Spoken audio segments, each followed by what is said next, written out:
बुलेटिनच्या सुरुवातीला बातमी आहे पुणे जिल्ह्याच्या यवतमधनं। दौंड तालुक्यातील यवतमध्ये व्हॉट्सअप ग्रुपवर आक्षेपार्ह पोस्टवरनं मोठा तणाव निर्माण झालाय। सोशल मीडियावरील पोस्टवरनं दोन गट आमने-सामने आले। जमावाकडून धार्मिक स्थळाची तोडफोड आणि जाळपोळ करण्यात आली। काही दुकानांची तोडफोड करण्यात आली। जमावावरती नियंत्रण ठेवण्यासाठी पोलिसांकडून अश्रुधुराचा वापर करण्यात आला। तणावपूर्ण परिस्थितीवर नियंत्रण आणण्यात पोलिसांना यश आले। दरम्यान आक्षेपार्ह पोस्ट करणाऱ्या तरुणाला पोलिसांनी ताब्यात घेतलं असून नासधूस करणाऱ्यांवर कठोर कारवाई होणार असल्याचं पोलिसांनी सांगितलं। तर या संपूर्ण राड्यानंतर पोलिसांचा मोठा बंदोबस्त तैनात करण्यात आला। दरम्यान उपमुख्यमंत्री अजित पवार तातडीने यवतसाठी रवाना झालेत। पुण्यातील कार्यक्रम संपवून अजितदादा यवतसाठी रवाना झाल्याचं कळतं आणि त्याचबरोबर राज्याचे गृहराज्यमंत्री योगेश कदम यवतसाठी रवाना झालेत। योगेश कदम यवतमधील परिस्थितीची माहिती घेणार आहेत।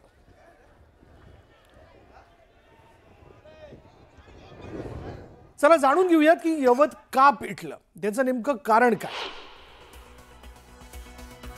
एका तरुणाकडनं पुतळ्याची विटंबना करण्यात आली। गोपीचंद पडळकरांची सभा झाली आणि सभेनंतर एक गट रस्त्यावर आला।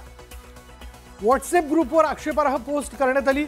या पोस्ट नंतर जमाव आणखीनच आक्रमक झाला। जमावाकडून धार्मिक स्थळाची तोडफोड करण्यात आली आणि या जमावाला नियंत्रित करण्याकरता पोलिसांना अश्रुधुराचा मारा करावा लागला। अधिक तपशील आपण जाणून घेणार आहोत। आमचे प्रतिनिधी सुमित सोनवणे आपल्या बरोबर आहेत। सुमित, आता नेमकी काय परिस्थिती आहे? आता यवत गावामध्ये शांतता आहे। दौंड तालुक्यातील यवत गाव आहे आणि शांतता आहे। मात्र सकाळच्या दरम्यान जी काही घटना घडली होती त्याचे पडसाद जे आपल्याला ते पाहायला मिळतात। म्हणजे नेमकं सकाळी काय झालं होतं, सकाळच्या दरम्यान एका तरुण युवकाने व्हॉट्सअप स्टेटस ठेवलं होतं सोशल मीडियावर आणि त्याच्यानंतर जे आक्रमक दुसरा गट जो आहे तो आक्रमक झाला आणि त्यांना जो आरोपी आहे ज्यांनी स्टेटस ठेवला त्या घराची ही चित्र आपल्याला पाहायला मिळतात आणि ही अशी चित्र जी आहेत त्याच्या घराची आहेत। घर त्याचं पेटवून दिलं, जाळण्यात आलं त्याचं घर। या ठिकाणी बेड असेल, घरातले वस्तू असतील, ह्या संपूर्ण जे काय आहे ते जाळण्यात आलेलं आहे एका गटाकडून। सकाळच्या दरम्यान हा संपूर्ण जो राडा आहे तो झालेला आहे आणि घरातले जी काही वस्तू असेल, ज्या काही सामान असतील ते जे काही पेटवून देण्यात आलेले। सकाळच्या गेल्या 2 दिवसांपासून ही सगळी धुसफूस सुरू होती। गेल्या 2 दिवसांपासून हा सगळा जो काही परिसर आहे तो अंतर्गतरित्या पेटत होता। काही आपण जर पाहिलं तर या ठिकाणी देखील घराचे नुकसान जे आहे ते झालेलं आहे। 2 दिवसांपासून विटंबना करण्यात आली होती आणि त्यानंतर जे तरुण जे आहे ते चिडलेले होते आणि गोपीचंद पडळकर आणि संग्राम जगताप यांची दौंडमध्ये यवतमध्ये सभा झाली आणि यवतच्या सभेनंतर हा सगळा जो काही काल याच टायमाला गोपीचंद पडळकर आणि संग्राम जगतापांची याच यवतमध्ये सभा झाली आणि सभेनंतर दुसऱ्या दिवशी जे तरुण आहेत त्या युवकाने आक्षेपार्ह स्टेटस ठेवला आणि त्या स्टेटस नंतर गावातील जे काही तरुण आहेत ते आक्रमक झाले आणि त्यांनी आक्रमक होत काही बेकरी असेल, आरोपीचं घर असेल, मस्जिद असेल आणि इतर जे काही धार्मिक स्थळे आहेत त्या स्थळांवर हल्ला झाला, त्यांच्या घरांवर हल्ला झाला आणि हे सगळा जो काही परिसर आहे तो सकाळपासून मोठा मॉब जो आहे तो रस्त्यावर होता। ही सगळी घटना तात्काळ लक्षात येताच पोलिसांनी, पुणे ग्रामीण पोलिसांनी या ठिकाणी तळ ठोकला। स्वतः पुणे ग्रामीण पोलीस अधीक्षक संदीप सिंह गिल, पोलीस महानिरीक्षक सुनील फुलारी या ठिकाणी आहेत आणि त्यांनी परिस्थिती जी आहे ती शांत करण्याचा प्रयत्न केला। सध्या ही परिस्थिती जरी शांत असली तरी मात्र यवतमधील जे शांतता आहे ती शांतता आपल्याला पाहायला मिळते आणि कालचा सकाळचा जो राडा झालेला आहे, सकाळची जी काही परिस्थिती निर्माण झाली आहे त्यामुळे यवतचे गावकरी देखील या सगळ्यामध्ये महिला देखील भयभीत झालेल्या आहेत। अशी परिस्थिती यापूर्वी कधी पाहिली नव्हती, ती आज ही यवतमध्ये घडलेली आहे। यवतमधील सर्वच ठिकाणी म्हणजे हा परिसर मी थांबलो ते यवत स्टेशनचा रोड आहे, त्या दुसऱ्या बाजूला देखील तशीच परिस्थिती आहे। हिंसा जी ती बघायला मिळाली। सुमित, धन्यवाद या सगळ्या तपशिलाबद्दल। याबद्दल तिथल्या स्थानिकांनी नेमकं काय म्हटलंय, काय प्रतिक्रिया दिल्यात पाहूयात। हा सगळा प्रकार जो आहे तो यवतमध्ये एका आक्षेपार्ह पोस्ट टाकल्यानंतर व्हॉट्सअपला हे सगळा प्रकार जो आहे जो गावकरी जे ते चिडले होते। मला एक सांगा काय झालं होतं, सगळा प्रकार काय? आज सकाळी काल जी ही झाली सभा गोपीचंद पडळकर आणि संग्राम जगताप, त्याच्यानंतर गाव अतिशय शांत होतं। तर आज सकाळी बाजार आमचा नेहमीप्रमाणे भरला। सकाळी 10:30 वाजता एका आक्षेपवादी पोस्ट टाकली हिंदूंच्या विरोधात। त्याच्यामुळे संपूर्ण हिंदू समाजाची मुलं एकत्र आली आणि काही गोष्टी त्यांना जाब विचारण्यासाठी गेले तर त्यांच्या आर्यावी भाषेत काही त्यांची झालं. त्याच्यानंतर यांनी तोडफोड काही गोष्टी या झाल्या. तर आता संपूर्ण गाव शांत आहे. सगळ्यांना आवाहन केलेलं आहे आम्ही की आता इथून पुढं कुणीही काही दंगामस्ती करू नका. सगळ्या तरुणांना हात जोडून आम्ही विनंती केली, मी वैयक्तिक विनंती केलेली आहे की कुणी इथून पुढं कुणाच्याही गाडीला कशालाही धक्का लावू नका. ही आपल्याला अशी शिवाजी महाराजांची शिकवण नाहीये. त्याच्यामुळे त्यांच्या संविधानाप्रमाणे आपण त्या पद्धतीने राहूनच त्यांचा ज्यांनी कुणी काही कृत्य केले त्याला कायदेशीर पुरेपूर सजा झाली पाहिजे. त्याला माझ्या तर म्हणण्याप्रमाणे व फाशीची शिक्षा व्हावी अशा पद्धतीने देशद्रोहाचा गुन्हा दाखल करून त्याच्यावर पूर्ण त्याला जेवढे कलम लावता येतील तेवढी प्रशासनाने लावून त्याच्यावर गुन्हा दाखल करावा एवढीच आमची. आक्रमक झालेला सकाळी जमाव पाहायला मिळतोय. पेट्रोलिंग आणि आमचा जे बंदोबस्त आहे त्या ठिकाणी नियमित राहणार. काय प्रकार झाला होता? न्यायवाला नागरिकाला जे आव्हान आहे ते हीच आहे की आपण शांततेचे मार्गाने असा विचार करा. कुठल्याही प्रकारच्या र्युमर्सवर कोणत्याही प्रकारचा विश्वास ठेवू नका. हा एक जे स्टेटस ठेवण्यात आला होता त्यातून हे एक परिस्थिती ताणतणावाची गावामध्ये जी उत्पन्न झाली होती त्याच्यामध्ये ज्यांनी असे प्रकारचा कृत्य केला होता त्यांना पोलिसांनी ताब्यामध्ये घेतलं आहे. त्याच्यावर कारवाई सुद्धा करण्यात आलेली आहे. त्यासाठी गावाच्या लोकांची मीटिंग सुद्धा चालू करण्यात आली होती. परंतु ठराविक लोकप्रतिनिधीमध्ये जे मीटिंग चालू असताना बाकी जे गावाचे लोक एकत्र झाले होते त्यामध्ये ताणतणावाची अशी परिस्थिती आल्यानंतर ते इमिडिएटली थोडा तात्पर झाले. परंतु आता त्यांना आवाहन सुद्धा करण्यात आलेलं आहे. गावाची परिस्थिती शांत आहे. ज्या ज्या ठिकाणी आता आम्ही आमची पेट्रोलिंग सुरू केली आहे. ज्या ज्या ठिकाणी असे प्रकारची काही अडीअडचणी आहे त्याला आम्ही रिमूव्ह केलेलं आहे. गावात सध्या शांत आहे. काय नुकसान झालेलं आहे? जे काही नुकसान काही काचा वगैरे फोडले गेले आहे त्याचं जे काही नुकसान झालेलं आहे काही ठिकाणी त्याच्याबद्दल कायदेशीर कारवाई केली जाईल. थँक्यू. बाहेरचा मॉब असल्याचं सांगितलं जात होतं की काही ह्याच्यात बऱ्यापैकी जे लोक आहे मोस्टली तो गावाचेही आहे. कारण हे गावामध्येही सकाळ म्हणजे 12 साडेबाराच्या दरम्यान हे जरा स्टेटसचा जे मुद्दा होता ते समोर आला होता आणि तो गावाचेही लोक होते. थँक्यू. आणि बाहेरचे जे काही असतील त्याच्याबद्दल आम्ही जे आहे ते खात्री करून त्याच्यावर सुद्धा कारवाई केली. काल सभा झाली होती गोपीचंद पटवर्धन. बघा कालचा जे मॅटर होता ते आपल्याला माहित आहे की त्यामध्ये पोलिसांनी योग्य कारवाई केली आहे. गुन्हा दाखल केला, आरोपीला अटक केला होता. कालची सभा जी आहे ती पण शांतपणे संपलेली होती. कुठल्याही प्रकारच्या इथे कायदा व सुव्यवस्थेचा प्रश्न निर्माण झाला होता. त्याच्यानंतर सुद्धा आमचा पोलिसाचा बंदोबस्त इथे होता, पेट्रोलिंग होती.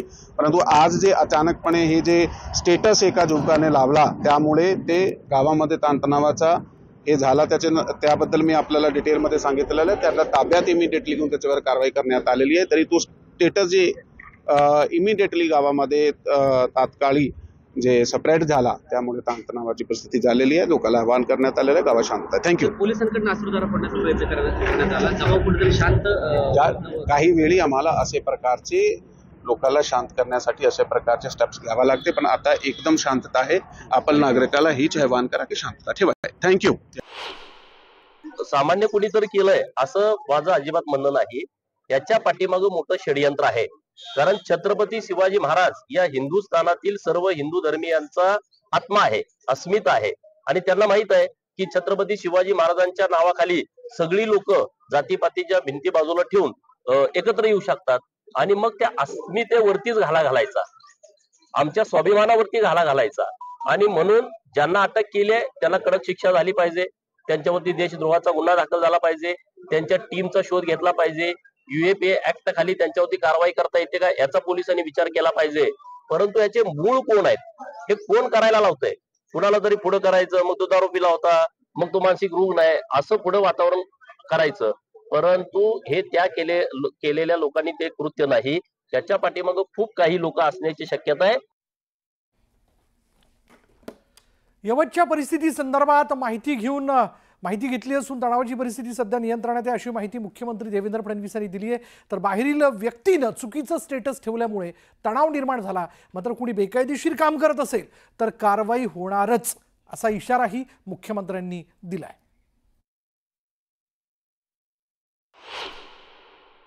बाहेरच्या व्यक्तीने एक चुकीचं स्टेटस ठेवल्यामुळे आणि त्या ठिकाणी कुठल्या तरी पुजाऱ्याने बलात्कार केला वगैरे अशा प्रकारचं काहीतरी स्टेटस ठेवल्यामुळे तणाव निर्माण झाला आणि लोक रस्त्यावर आले.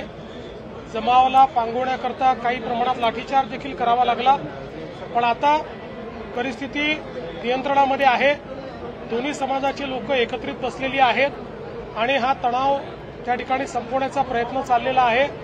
मात्र अशा प्रकारे जाणीवपूर्वक काही लोक तणाव निर्माण झाला पाहिजे अशा प्रकारचे स्टेटस ठेवून किंवा तशा प्रकारच्या घटना या घडवताना त्या ठिकाणी पाहायला मिळत आहेत. त्यांच्यावर कठोर कारवाई ही निश्चितपणे केली जाईल.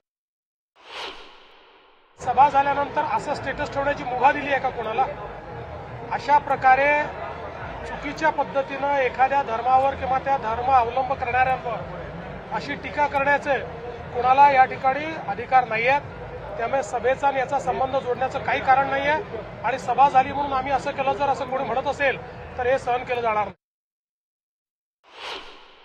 माझं एकच आवाहन आहे की सगळ्यांनी शांतता ठेवली पाहिजे. कोणीही कायदा हातात घेऊ नका. कोणी जर बेकायदेशीर काम करत असेल तर पोलीस त्याच्यावर कारवाई करेल. कोणाला हा कायदा हातात घेण्याची आवश्यकता नाही. आणि जी परिस्थिती चिघळलेली होती ती शांत करण्यासाठी म्हणून आज पोलिसांनी तिथे रूट मार्च काढलेला होता.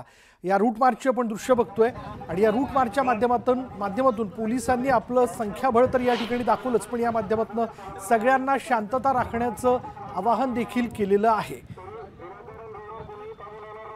बोलूयात आमचे प्रतिनिधी सुमित सोनवणे आपल्याबरोबर आहे. सुमित, हा रूट मार्च काढण्यात आला, अर्थात या सगळ्या याच्यातनं शांततेचं देखील आवाहन करण्यात आलं आहे का?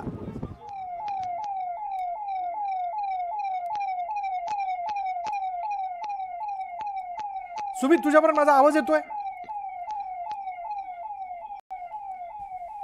दौंडमध्ये यवतमध्ये जो तणाव निर्माण झाला होता त्यानंतर पोलीस आक्रमक झालेले आहे. पोलिसांनी आता गावातील जे आहे ते रूट मार्च काढलेला आहे आणि जमावबंदीचा आदेश जो आहे तो जिल्हाधिकाऱ्यांनी पारित केलेला आहे या ठिकाणी. आणि त्याच अनुषंगाने या ठिकाणी जो आहे गावातून वेगवेगळ्या भागात पोलीस जे आहेत ते पोलीस रूट मार्च काढताना दिसतात. आपण जर पाहिलं तर ऍडिशनल एसपी जे आहेत चोपडे त्यांच्या नेतृत्वाखाली हा रूट मार्च सध्या सुरू आहे. एसपी साहेब याच्यावर लक्ष ठेवून आहेत. त्यानंतर आयजी देखील या ठिकाणी दाखल झालेले, ते देखील या ठिकाणी रूट मार्चचं आयोजन करण्यात आलं होतं. आणि अशा पद्धतीने पोलीस जे आहेत, पोलीस ताफा जो आहेत, पोलीस या ठिकाणी यवतच्या गावामधून चालताना दिसतात. साहेब काय सांगाल, आज रूट मार्च काढताय नेमकं काय याची? पोलिसांकडून बोलण्यात येत नाही, मात्र कारवाई देखील करण्यात येते. पोलिसांकडून आवाहन देखील करण्यात आलं होतं की जे परिसर आहे तो शांतता राखली पाहिजे, यवतमध्ये शांतता ठेवली पाहिजे. आणि त्याच अनुषंगाने पोलिसांचा हा रूट मार्च जो आहे तो आपल्याला पाहायला मिळते. मोठ्या प्रमाणावर SRP असेल, पुणे ग्रामीणचे पोलीस असेल या रूट मार्च मध्ये सामील झालेले आहेत. आणि ते गावातून प्रत्येक ठिकाणी जे आहेत ते जात आहेत आणि शांततेचं आवाहन देखील करतायत. आणि जो कोण अनुचित प्रकार करेल त्याच्यावर गुन्हा देखील दाखल करण्यात येणार आहे असं देखील सांगण्यात आलेलं आहे. त्यामुळे एकंदरीत सकाळी जो काही राडा झाला होता त्या राड्यानंतर या ठिकाणी पुणे ग्रामीण पोलिसांकडून हा असा रूट मार्च देखील काढण्यात आलेला आहे. विशाल, धन्यवाद सुमित या सगळ्या तपशिलाबद्दल.